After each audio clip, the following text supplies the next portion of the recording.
You ever meet someone who thinks the world spins just for them? Karen strutted up my driveway like she owned the block, flicked a dollar bill at me, and demanded I sell her my house with a smirk that could curdle milk. By the end of the week, her entitlement would crash harder than her SUV into my mailbox. My name's Mia, and I'm a 29-year-old graphic designer who poured every penny of my savings into a fixer-upper in Oakwood, a quiet little suburb where kids ride bikes and neighbors wave. It's not a mansion 3 bedrooms, a sagging porch, and a backyard that's more dandelions than grass, but it's mine. I'd spent 2 years sanding floors, painting walls, and dreaming of a life here. The for sale sign out front wasn't mine. It was from the previous owner, and I'd been too busy to yank it out of the ground. That sign, though, was about to light a fuse. It was a Saturday morning, sun barely up, when Karen's shadow darkened my doorstep. She was all bleach blonde hair, fake tan, and a purse that probably cost more than my car. "I'm Karen," she announced, like I should have bowed. "I want this house. It's perfect for my influencer aesthetic." She waved her phone, probably already picturing her Instagram grid. I blinked, still in my paint-splattered pajamas, clutching a coffee mug. "It's not for sale," I said, pointing at the old sign. "That's a mistake." Karen's eyes narrowed, like I just slapped her. "Everything's for sale, sweetheart," she said, fishing a crumpled dollar bill from her purse and tossing it at my feet. "That's my offer." "Take it and pack." I laughed, thinking it was a joke, but her smirk said otherwise. She wanted my house, my home, for $1. I kicked the bill back toward her. "Lady, this isn't a garage sale." That's when the trouble started.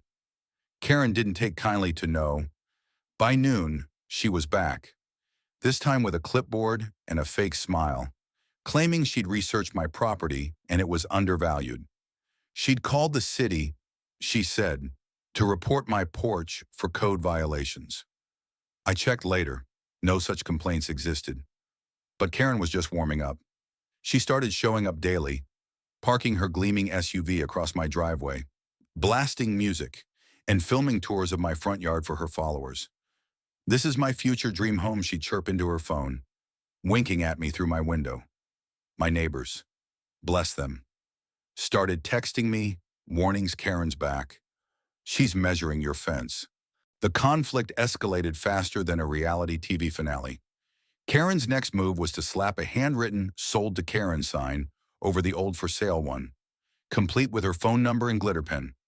I tore it down, but not before half the neighborhood saw it. Then came the flyers, glossy, professional ones shoved into every mailbox on the block, announcing Karen's dream home grand reveal with my address plastered on them. I was livid. My phone buzzed nonstop with confused neighbors asking if I was moving. I confronted Karen in her SUV, where she was live streaming. "You're trespassing," I said, trying to keep my voice steady. She just rolled her eyes. "Honey, possession is 9/10 of the law. Look it up." I did look it up. She was wrong, but that didn't stop her. By week's end, Karen had escalated to petty sabotage. My garden hose mysteriously sprang leaks. My mailbox was stuffed with fake eviction notices. And then, the kicker, she filed a complaint with the HOA, claiming my house was bringing down property values because of the unsightly sign I hadn't even put up. The HOA president, Mrs. Jenkins, a sweet retiree who baked cookies for new neighbors, called me to apologize. "Mia, this woman's unhinged," she whispered. "We've got your back." But Karen wasn't done. She started a petition online, rallying her fans to pressure me into selling. Her posts painted me as a greedy millennial, hoarding a house I didn't deserve. Comments flooded in: "Give Karen her dream home. Stop gatekeeping." I was losing sleep. My inbox a war zone of hate mail.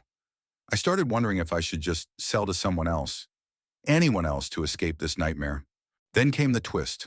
One evening, as I was scrubbing spray paint off my mailbox, Karen's work, I was sure, a guy in a beat-up pickup pulled up. He was in his 50s, scruffy beard, work boots caked in mud. "You Mia?" he asked. I nodded. "Wary." "Name's Tom. I'm Karen's ex-husband." My jaw hit the ground. He explained that Karen had a history of this, fixating on properties, bullying owners, then flipping them for profit. "She did it to our neighbor in 18, he said. "Got their condo for pennies after she made their lives hell." Tom handed me a USB drive. "This is security footage from my old place. Use it." I didn't know whether to hug him or cry. The footage was gold. It showed Karen pulling the same stunts, fake signs, harassment, even keying a neighbor's car. I uploaded snippets to the neighborhood Facebook group, and the tide turned. Neighbors who'd been neutral started rallying. "We're not letting this bully win." Mrs. Jenkins posted, but Karen, oblivious, was about to light the final match. The climax hit on a muggy Thursday evening. Karen, in full influencer mode, decided to host a pre-move-in party in my front yard. She rolled up in her SUV, music blaring, with a dozen strangers carrying balloons and a welcome home. Karen banner. I was on my porch, phone in hand, recording everything. "Get off my property," I shouted. Karen laughed, waving her dollar bill like a flag. "This is my house now," she screamed. Then, whether by accident or rage, slammed her SUV into my mailbox, toppling the for sale sign and cracking the post. The crowd gasped. Phones came out. Karen, red-faced, jumped out to yell at me, but her heel caught in the grass, and she face-planted into a pile of balloons. That's when the cops showed up, tipped off by Mrs. Jenkins. Karen's SUV, now dented and stuck on my curb, was towed as she shrieked about her rights. The crowd dispersed, some snickering, others filming. The wooden signpost, now splintered, bore the words "Karen's $1 offer disaster" in red paint. Mrs. Jenkins' handiwork. I later learned. My phone pinged with notifications the videos were going viral. Karen's followers turned on her. Her comments section a bloodbath of yikes. Karen and karma's real. The fallout was swift. Karen's brand tanked overnight. Her influencer gigs dried up as sponsors dropped her. The HOA banned her from the neighborhood for trespassing. Tom's footage made it to the local news, exposing her history. Last I heard, she was selling her SUV to cover legal fees. My house still mine. I fixed the mailbox, planted new flowers, and finally tore down that damn for sale sign. But here's the thing, this wasn't just about me. Karen's entitlement was a symptom of something bigger, people thinking they can bully their way to whatever they want. I learned my neighbors have my back, and I'm prouder than ever to call this place home.